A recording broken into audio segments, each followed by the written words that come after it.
श्री राम दोस्तों, आज चर्चा करते हैं तुलसी कृत रामचरितमानस की आरण्य कांड की चौपाई पर। चौपाइयाँ इस प्रकार हैं। षष्ठ विकार जित अनक अकामा अचल अकंचन सुचि सुखधामा अमित बोध अनेह मित भोगी सत्य सार कृष्ण कवि को विद जोगी।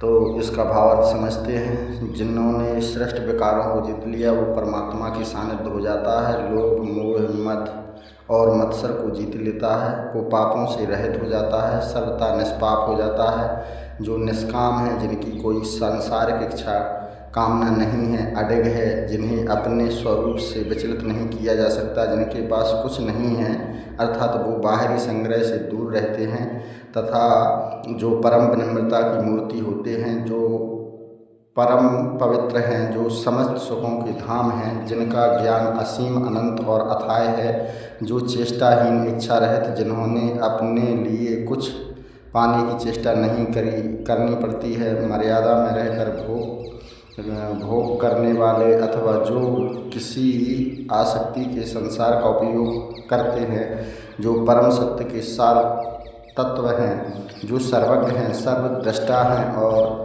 सृष्टि के रचयिता हैं, जो परम विद्वान हैं, सर्व कुछ जानने वाले हैं, जो परम महायोगी हैं, जो सदैव अपने आत्मस्वरूप में स्थित रहते हैं। तो अब इनका भावार्थ समझते हैं। ईश्वर वे हैं जो मानव शरीर में दिखते हुए भी संसार के सभी बंधनों और विकारों से सर्वदा मुक्त होते हैं। आम मनुष्य जहाँ काम, क्रोध और लोभ के वश में रहता है, ईश्वर इन 6 विकारों को जीतने वाले होते हैं। वे पवित्रता और सुख के साक्षात स्रोत और धाम होते हैं। तुलसीदास जी हमें यह बताते हैं कि परमात्मा ज्ञान के असीम सागर हैं। वे परम सत्य हैं, जिन्हें योग और पवित्रता से जाना जाता है। वे संसार के रचयिता हैं।